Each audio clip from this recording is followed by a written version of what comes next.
Allons dans le livre de Deutéronome, chapitre, tout à l'heure, nous avons dit Deutéronome chapitre 33, versets 20 à 22. Nous allons voir les bénédictions qui ont été prononcées par Moïse sur les différentes tribus et particulièrement sur la tribu de Dan. Deutéronome, chapitre 33, à partir du verset 20. Deutéronome 33, à partir du verset 20, qu'est-ce que la parole de Dieu nous dit? Je vais lire au nom de Jésus. Voilà. Sur Gad, je parlais de Dan, je m'excuse, ce n'est pas Dan, c'est Gad. Sur Gad, il dit, béni soit celui qui met Gad au large. C'est des gens même qui sont nés au mois de mai là. Ce sont des gens que quand on bénit, quand on les bénit, on est béni. Tous ceux qui sont nés dans le mois de mai, voilà la révélation que je vous donne. C'est vrai que toutes les personnes qu'on bénit et qui sont des sources de bénédiction, on reçoit la bénédiction en retour. Mais Gad est spécial. La Bible nous dit, sur Gad, il dit, béni soit celui qui met Gad au large. C'est-à-dire que si tu entretiens bien, tu t'occupes bien de ce mois, tu prends soin bien de ce mois, tu seras béni. Donc les gens qui sont nés au mois de mai, quand on les bénit, automatiquement, il y a des grandes choses qui viennent en retour. Gad repose comme une lionne.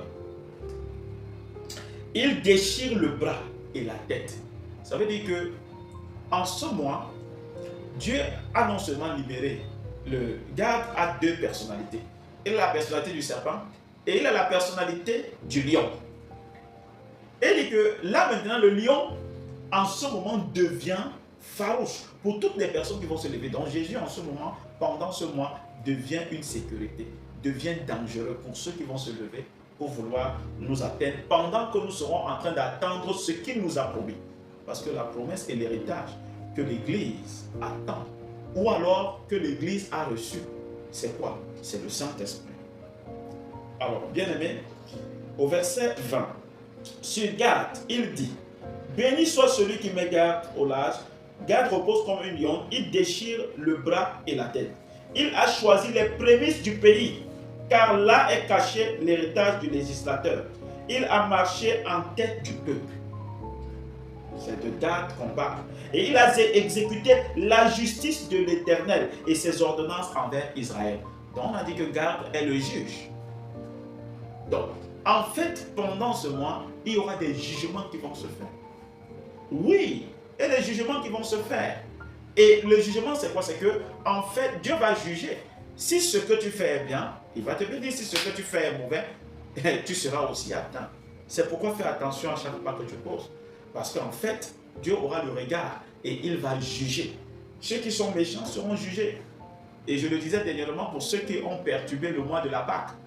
Ce qu'ils ont vu pendant le mois d'avril les petits, c'est maintenant là même que leur sentence va commencer. Les présidents qui ont organisé les guerres, qui ont troublé le mois de la Pâque, qui ont fait des choses, ils seront vraiment atteints. Il y aura des choses horribles qui vont les arriver, des choses étranges qui vont leur arriver, parce que Dieu va prononcer sa justice. Ce mois à la justice. Et il choisit les prémices du pays, car là est caché l'héritage du législateur. Il a marché en tête du peuple, il a exécuté la justice de l'Éternel et ses ordonnances envers Israël. Donc, bien-aimés dans le Seigneur, nous avons bel et bien écouté toutes ces révélations que porte le mois de mai et que représente le mois de mai, le cinquième fils de Jacob, qui est Dan, et nous avons donné toutes les bénédictions qui ont été prononcées sur le plan spirituel. Et quand on parle du lionceau, on parle de nous. Parce que quoi? Jésus étant le lion, il nous enfante comme des lionceaux. Donc nous entrons dans ce mois comme des lionceaux. Et comme des lionceaux qui vont devenir des lions après avoir reçu le Saint-Esprit. Donc bien-aimés dans le Seigneur, peuple de Dieu, tous ceux qui m'écoutent partout dans le monde, bien-aimés, voilà la révélation, voilà la météorologie du mois de mai. Alors il est hors de question qu'après le mois de la Pâque, après le mois de la consécration, qu'on soit distrait.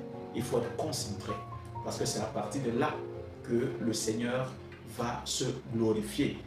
C'est à partir de là que tu vas obtenir le Saint-Esprit qui te donnera le pouvoir de dominer sur la pauvreté, dominer sur la maladie, dominer sur le chômage, sur le célibat, sur la stérilité, sur tous les maux que tu vis. Alors je vais prier pour toi, après avoir donné la révélation et la météorologie du mois de mai. Je sais qu'en entrant là, tu comprends ce qu'il faut faire, être concentré, parce qu'il y a beaucoup de bénédictions qui sont relâchées en ce mois, et il faut dire que c'est en ce mois-là qu'il y aura la Pentecôte. Alors bien aimés dans le Seigneur, vous avez été bénis, vous avez été une fois de plus remplis par le Saint-Esprit. Vous entrez en ce mois, partout où vos plans des pieds vont fouler, sachez que ces lieux vous seront donnés en possession. La faveur de Dieu sera avec vous, la grâce de Dieu sera avec vous, le Saint-Esprit sera avec vous. Alors connectez-vous, soyez concentrés et surtout n'oubliez pas de partager, parce qu'au travers de cette vidéo, beaucoup de personnes seront bénies, beaucoup de personnes seront averties. Et n'oubliez pas surtout aussi de pouvoir inviter des personnes sur notre page, Le Bon Berger TV. Vous êtes bénis, que la grâce de Dieu soit avec vous et que le Saint-Esprit vous remplisse au nom de Jésus-Christ. Shalom, shalom.